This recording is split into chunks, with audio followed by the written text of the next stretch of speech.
Discutons de comment réaliser une prothèse et notamment des outils technologiques.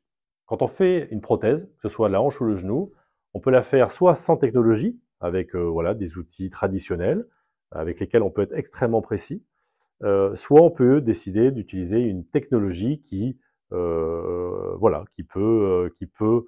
c'est pas systématique, mais en tout cas qui peut garantir, tout du moins chez certains patients et pour certains chirurgiens, eh bien plus de sécurité et d'efficacité. La décision d'utiliser ou pas une technologie va vraiment dépendre du patient et du chirurgien.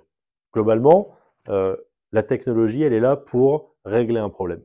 Si un chirurgien, dans sa pratique courante, a un taux de complication qui est ridicule, eh bien, avec sa pratique chirurgicale actuelle, ben, il y a pas de raison d'aller dépenser de l'argent et de faire des examens supplémentaires irradiants comme des scanners, faire d'autres trous dans les os pour mettre en place justement ces outils technologiques. Il n'y a pas besoin d'utiliser tout cela si il n'y a pas de problème à régler. D'accord? Donc le choix d'utiliser une technologie, c'est avant tout, ça dépend vraiment du chirurgien et du patient. Il y a des patients qui sont complexes et chez qui utiliser une technologie va faire du sens. Voilà. Donc les outils technologiques, globalement, il y en a trois. Mais globalement, c'est deux grandes familles.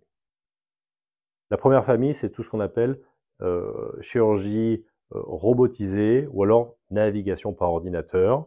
Euh, voilà, le chirurgien a fait un modèle 3D de l'articulation et durant la chirurgie, donc il faut mettre des capteurs, donc il faut mettre des broches dans les os à des endroits variés autour de l'articulation pour mettre des capteurs qui vont être vus par des caméras. Et une fois qu'on a reconstruit l'anatomie de l'articulation, on a cet ordinateur ou ce robot qui va nous guider sur comment positionner l'implant pour aboutir voilà, à la restauration de l'anatomie, etc. Et ces robots, ces ordinateurs, sont globalement précis. L'autre, l'alternative, c'est ce qu'on appelle les guides de coupe personnalisés.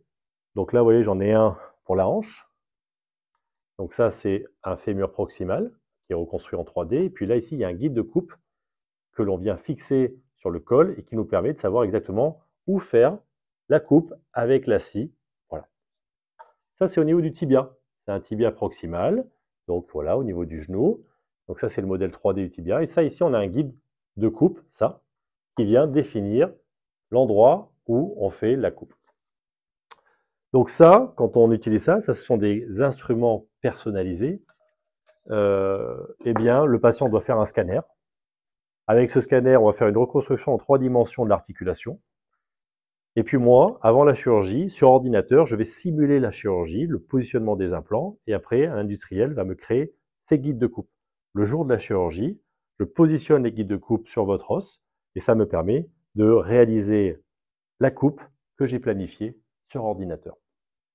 C'est une technologie qui est très séduisante et que j'utilise dans certains cas particuliers, très rarement sur le genou, parce que la technique que j'utilise avec les instruments marche extrêmement bien et il y a des preuves scientifiques qui montrent qu'elle est extrêmement fiable et précise et que l'apport de la technologie, qu'elle soit robotique ou guide de coupe personnalisé, n'est pas une plus-value. Globalement, toutes les options sont bonnes. En revanche, j'aime bien utiliser cette technologie, donc les guides de coupe personnalisés, pour les hanches, notamment les hanches que j'opère par voie mini-invasive antérieure et encore plus chez les patients jeunes qui ont des anatomies souvent un petit peu particulières. Donc voilà, c'est vraiment à la demande. Je vais utiliser à la demande la technologie dans des cas bien particuliers où j'estime que ce sera un plus pour vous.